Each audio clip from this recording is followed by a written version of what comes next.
I'm Judy Stiles. Thank you for joining us this week on Newsmakers. Well, last year we introduced you to a local group of women called 100 Women Who Care. And we're doing a follow-up today and finding out how they're continuing to serve and continuing to grow in our Joplin community. Joining me, we have Valerie Doerr and Stephanie Meek. Thank you both for being here today. Thank you for having us. And Valerie, I know you're with the 100 Women Who Care. Last year some people may have seen the show, but let's start off with some of the basics. You represent the group. Somebody says, what is this organization?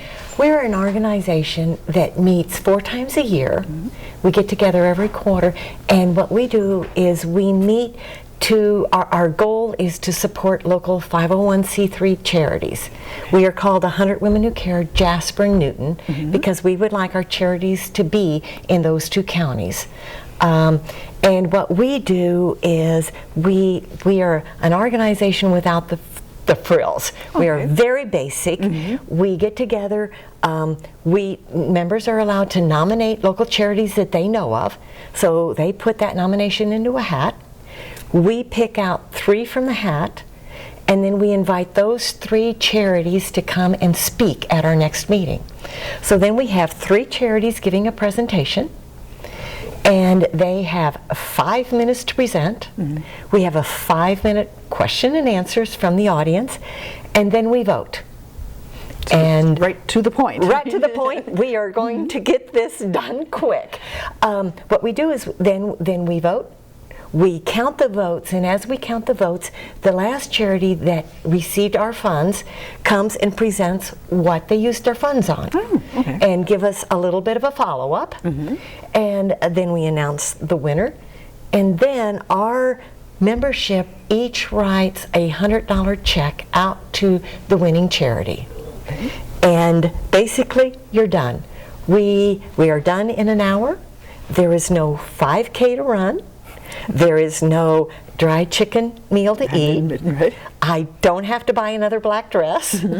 And, you know, I can come in whatever clothes I want to wear. I don't even have to attend the meetings. But, you know, it is a way for busy, busy people to support local charities and to learn about them. To find out a lot about their community. Now, is this part of a national scope of organizations? Yes, in fact, it's international. We are one of about 900 chapters. Now, the 900 includes 100 men who care, 100 teenagers who care, but most of us are 100 women who care. And we are not 100. Our membership has grown from 12 to 22. So within that past year since we last visited, you've grown percentage-wise. So this sounds like, Stephanie, I know you're involved with the group as well as one of the organizations we're going to talk about, but a chance for, as you said, people with a busy lifestyle to maybe know that they're making a difference, but they're not having to attend all these things or go places. Yes, it's wonderful in that after a busy day, which, you know, we all live that life now, I can go and still make a difference in my community because my $100 check may be something small to 501c3, but when you add that to the 21 other women in our organization, that's a much larger support. So I love that I've learned more about some of the 501c3 organizations in our community, and that as a collective we're giving a greater impact.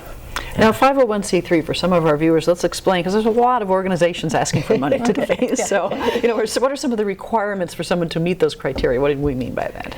They have to go through it. You probably know more about this than I do, so because you are a 501c3. They have gone through a application process to the government to become an recognized nonprofit organization, and that means that we don't pay taxes on the work that we do.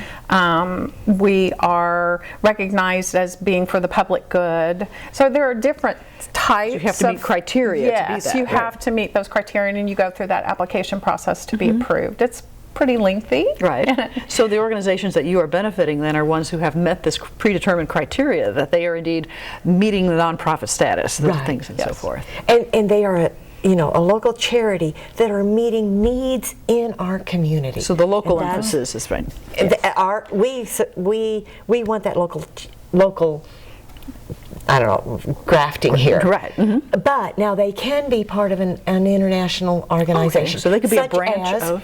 Such as the Ronald McDonald House is one that we supported. Well, there's a ton of Ronald McDonald House, but the one we were supporting was the one here in the 4 states. Okay.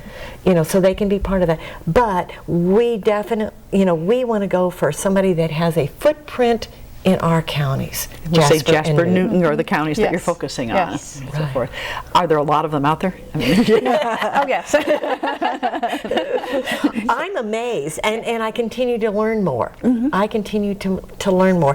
We have supported 8 local charities, and I will say that Loving Grace, the one that Stephanie is associated with, was one I did not know of. so you learned a lot just by this process. Just by this process. And then I also learned a little bit more about what they do, you know, in this process. We supported the Somoptimist of Joplin, and what we did was we helped support their camp for foster children. Okay. Giving money to that cause that they have. So these organizations may do a lot of different things. You're able to support one special niche or one area within those organizations. Right. And then what's wonderful about our organization is that we ask our charities if they are a winning charity and we fund them, they are not allowed to solicit our members unless they are already on their list. So I can give to these charities without being permanently on their mailing list. Right, because I'm sure charities are always looking, who else can we visit with? Who else can we find? And so forth, along those And lines. you work hard to establish a donor base, but respecting the rules of a donor organization is incredibly important. Now, I know we have some photos, and if they can call up some of the pictures, kind of, you talked about the process, and we have some pictures of, I guess, some of the members of the organization we come up with. You go through this process, and then you present a symbolic check to them. Yes, we do. We do. After. Now, this picture is after one of our meetings, and it was like, ask me about, and that is some of our members.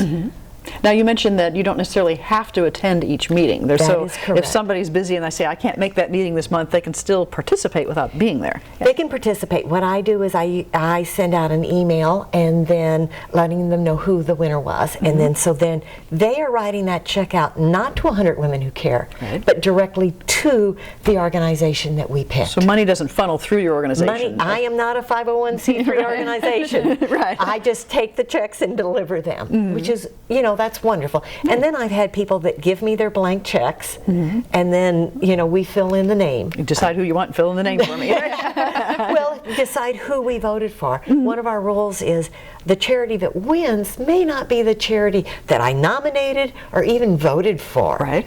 But I am committed with the rest of these ladies, and you know what? It's so wonderful because somebody may hear a little bit more about our organization or know a little bit more, and so then they won the votes that maybe my charity did not. But that's okay because I can re-elect my charity.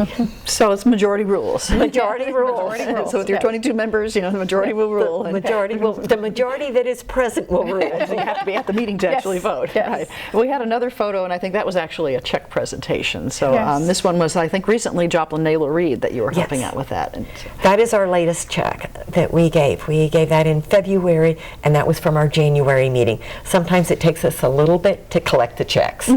so you have the meeting, and then within a short time period, you're able to walk over or go to their meetings and walk in and say, here's Here's your the check. checks. And here's our... luckily, we were there during, you know, it was going to be. We came ahead of the board meeting, so then some of the board members were there. So they were able to participate in the photograph and then I know with the organization, Grace, the director, that she would have been one of the people making the presentations. That 5 minutes telling you about that. 5 minutes. 5 more minutes of question and answers. So exciting opportunities for those organizations.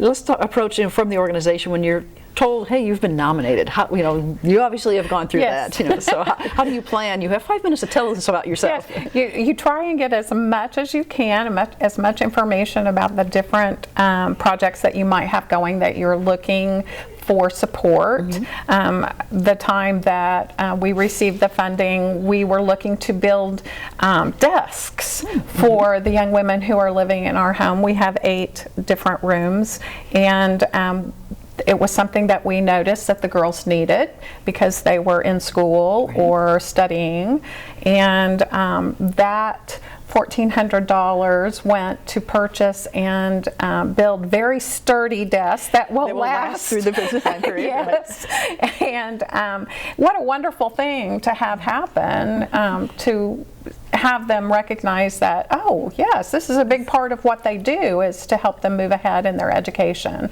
And so I appreciated it greatly. I also appreciated that it was handled in 10 minutes. So from a director standpoint, it's helpful for you that you're not putting out a lot of effort to try to put things together. Yes. You know, one of the things that we like about our organization is we are trying to support the frontline people. And fundraising is so hard. I mean, you think about it, and I've been on the other end of fundraising too. There is so much time and energy, and you know, you're putting forth a lot. And it's just kind of fun every now and then to have, don't get me wrong, a check float in. Yes. So you, as a director, you're spending a lot of your time trying to come up with that funding and maybe not be able to put that much time in the operation sometimes as a cost. Yes. There's a fine line that you walk as heading an organization of taking care of the business that needs to be taken care of, but also looking at what's the bottom line and how are we going to continue the support. So you have to kind of juggle all of those things, and to have something as simple as 100 Women Who Care is much appreciated. And you had a specific program in mind, the desks and so forth. Do most organizations come in for you that way and say, we would appreciate your support for XYZ? We ask them if because we know that will touch hearts. You know, if you've got a project that's coming up that we can support or at least give a great amount to it, you know, we want that. We want to be able to supply those monies, or supply, you know, and fulfill that one mission that you have. So you can say, thanks to our funds, they now have desks. Thanks to your funds, another organization has something else. That And it's like the Joplin Naylor Reed that we supported. That was 100 hours of tutoring. Now, what a blessing. You know, it is such a blessing to be on this end of it as well. You know, because I know that, you know, God has given me so many blessings, and I am responsible for them. And I'm responsible for my talents, etc. So for me to be able to, you know, to give it and to help serve. So that story that they share with you, how they're serving afterwards, you know, that probably, like you said, the next meeting, Joplin A will be there telling you how they've used their funds. They kind of take turns telling their stories. What are some of the reactions from some of your members when they hear those stories, the difference it makes? Tears. Always.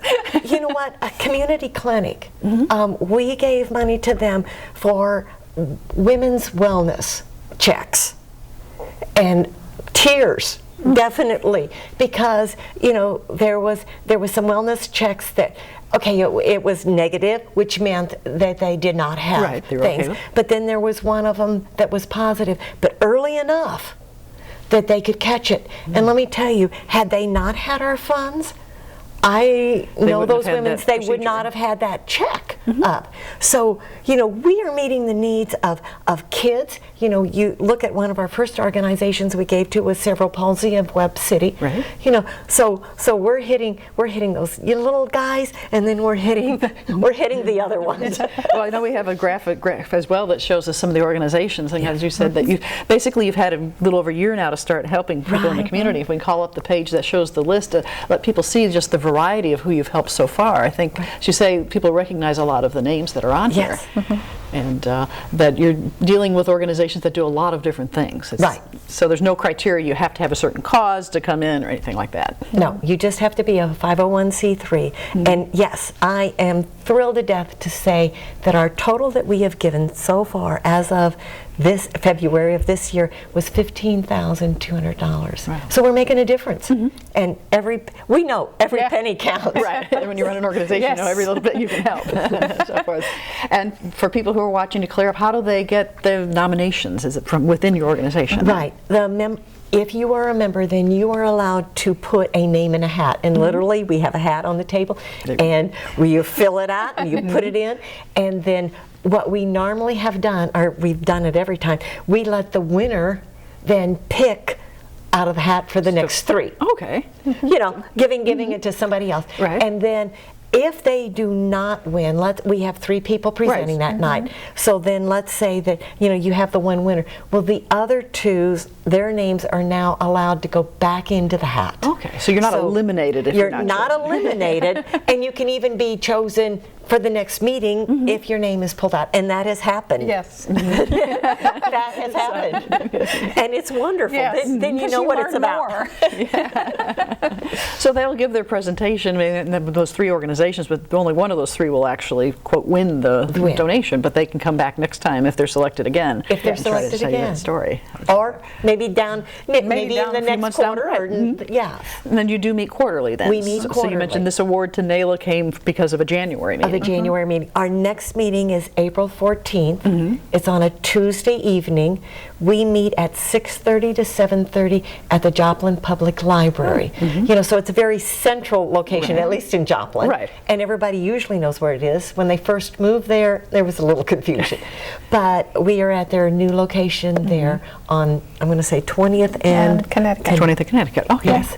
And so our next meeting is April 14th, and then July 14th, and October 13th. And those are all a Tuesday evening. So really, as far as circling dates on your calendar as a member, you just block those out. You know in advance we have these 4 times a year we're going to meet. Right. And like that. Well, how does membership grow as far as you get new members? You've grown since the last time we talked. So how do people join or become part of the group? Yeah, we started out with 12, and now we're at 22. And you know what? It's just member recruitment. It is member recruitment. Or shows like this, getting our word out.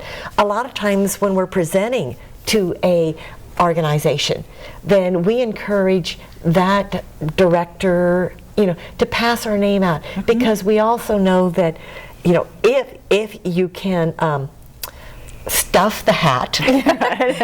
Yes. You can stuff the hat. You can put it, if you've got 3 people from your organization, you can put your name in there 3 times. So you can be seen more. Right. You can also stuff the votes. If you've got 3 more people from your organization attending when you're giving the presentation, or even if you're, giving the presentation and you're a member, then you can stuff the votes. Vote for yourself. Right. So a lot of word of mouth, people peer-to-peer. I mentioned you work with a lot of the nonprofits in town. So when you have meetings where you get together with others, is this a topic that comes up? Have you heard of this? Yes. Actually, that's why I joined. I had been asked to come to the very first meeting as a potential presenter. And I was so impressed with the idea that I joined myself. I didn't get chosen that evening, but I think I was chosen the next time. And to present. So it was such an easy way. I love the idea that collectively we're giving more. Like I said before, just $100, that's $100. But when we gather together with 21 other women, that's huge. Not huge, but it makes a difference. Yes. And I dream of the time that we have the 100 women who care, and what a difference that's going to make in our nonprofit agencies in our area. I want to be in on that. Well, speaking of the nonprofits, I know you also have a website, and I want to make sure people can see that and find out a little. We've been mentioning Love and Grace, so let's introduce that for people who may not be familiar in the community as well. Love and Grace is a transitional living facility for young women who are homeless or whose families are perhaps going through some crises and they need a safe place for their daughter or family member to go. We have been in Joplin for 6 years. We just celebrated our 6th anniversary. We've had about 90 girls come through our home. We offer case management to help those girls. We focus on education, employment, spiritual growth. We're very happy with the fact that because we've had 90 girls come through, we've recognized that there's a need in our community for pregnant and parenting young women in the age ranges that we serve. So our board of directors has decided that we will be opening a new building. So you're expanding your services. And we are expanding our services. So we're pretty excited about that. So you have grown, and you say coming through, they're spending the night at your, they're actually staying there at the place of residential. Girls, we are not a shelter. We're transitional living. So that means that the girls stay with us. Often often 8 to 10 months. We have some girls that have stayed a year or a year and a half. Right. It just depends on their own personal needs and what we can do to help them move to a stable living situation. So do you have staff who stays there? We do. We are staffed 24/7. Most of our staff have degrees in social work and ministry and teaching, and they find that this keeps them in the loop as young mothers, or just helping the young women that we have come through, and working with the different agencies in our community, so that we can give a longer term help to some of the girls that may have been in Lafayette House or have been at Children's Haven. We can do a little bit longer work. You mentioned working with the other agencies, so there's a lot of networking as far as you have this certain goal, but you can't do it all. You have to reach out to some of the other organizations to say, how can you help the people we're helping? So we have utilized cross lines. We have worked with Community Clinic. They in turn have contacted us. So just that networking occurs too as well. So it's a wonderful organization, and I so appreciate the fact that Valerie had the initiative to bring it to our community. Now, when we look at the 100 women who care, you mentioned the financial aspect, $100 every 4 times a year. That comes to $400 for a year. Do you find a lot of women that, they want to give to their community, but they don't necessarily have a big check to write all at once? So breaking it up 4 times a year is helpful for many? Well, and it also, I think, yes, I think so. But it also helps spread it out, because then we have 4 different organizations to give it to. Right. But, yeah. So you're able to say, I'm not going to have to say all my money has to go to one place. You can share it that way and work together and tying it and together. yet it can be bundled together. It can make a difference. Right. Really, and what about, I would call the kind of the demographics? Do you have women of all ages and backgrounds and so forth wanting to become involved in the organization? I would say definitely yes. Definitely yes. So you don't have to be retired. You don't have to be an agency director. You don't have to be a current housemaker or anything like that. So if they want to get involved, then how do they find out? I know you have a Facebook page. We have a Facebook page. It is 100 Women Who Care, Jasper Newton. We also have an email account. It is 100 WWCJN at gmail.com, and that is 100 Women Who Care, Jasper Newton, but just the initials, right? And then Gmail. And then we're seeing your Facebook page, and you can provide updated information. And if someone at this point wants to participate in your April meeting, what timetable would you recommend for them to get involved? You know what? They can get involved ahead of time, or they can just show up at the library. So you don't have to pre-register to be part of the group. You know what? If we do like to have you come early. Right. We are there, set up, ready to go at 6 o'clock for those early register. If you want to register there. Right. And we've got the forms and everything. I recently got an email from someone, and I emailed her the forms, and we've got a little page that's called Simple Rules, a few simple rules, and just telling a little bit more about us. Right, right. And that's probably people that say it's a great concept. What do I need to know to become part of this group? Right. Working together with that. It's pretty simple. Just have a heart for the community, have a checkbook with you. Right. and be willing to give $100 a quarter. Be willing to give $100 a quarter. Right. So you've started on that path toward the 100 women. Yes. The organization, your goals, a year or so since we last talked, when would you like to reach that magical 100 number? I mean, I'm sure you'd like to have a sooner than arrive. Definitely, the sooner the better. Just in regular conversations with friends, and I think the concept is so intriguing to people that we've grown, and I think the more that become involved, that exponential effect is going to start happening, and I think we'll have a little bit quicker growth than what we've had during this first year. Kind of get the word out there. Right. Yes, so I expect we're going to get there a lot sooner. And touching these organizations, the board members hear about us, the volunteers that are there hear about us, and I volunteer. I give to some of these organizations on the side, right? On your, and so I know there's other people that do that. So you're looking for people who are involved, who are already wanting to give to their community, and don't want all the frills of an organization. They just want something simple and quick because I've got too much on my agenda. Yeah, and that's the big challenge today is the time factor. So you're able to accomplish this. And personal stories, I'm sure you've heard, like you say, some of the stories are really heart-touching, as you find out how you're helping people. How do you capture some of these moments as you're talking to new members? You share those with people as they come on board? I definitely do. And the other thing is discovering Loving Grace. There's organizations out there that we don't know about. The 3 organizations that are presenting in April, let me tell you that. Those? Okay. We've got Habitat for Humanity. Right. Most people know about that one. We've got our Veterans First. And their mission right now is to build tiny homes for veterans and living there for the first 20 up to 24 months. So that's a rather new program for a rather new program. And then we have the Joplin bungalows. And it is for senior citizens and veterans. So we are hitting housing. It is. The word for April is housing. That has never happened before to us. It hasn't. You don't really have to have a theme, but this month we're having a theme. Right. So each of those organizations will show up at your meeting and make their presentations. They'll make their presentation. And then we'll find out after that who receives the award for that. You will see us on Facebook, or maybe even in the news. So for nominations for your members, it really could be kind of wide open. I've heard about this new organization. Let's consider them. It's not something that we all know about XYZ because it's been here forever. Right.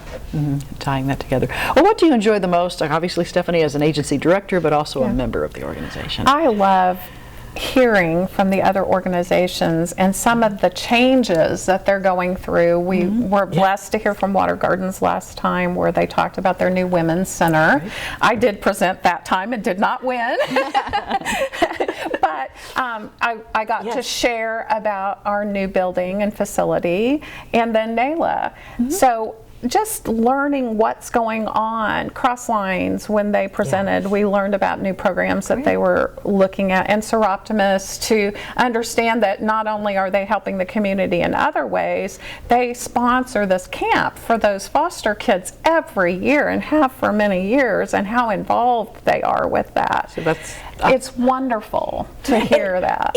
It's a camp where some of these children don't get to meet their siblings except for at that camp. That's their chance to have their family time together. That is their only family time together for the year.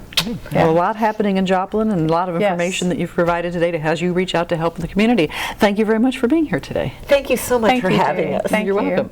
And I'd like to thank you, the viewers, for joining us this week on Newsmakers. I'm Judy Stiles. Hope you can join me again next week at the same time on this station. We'll see you then.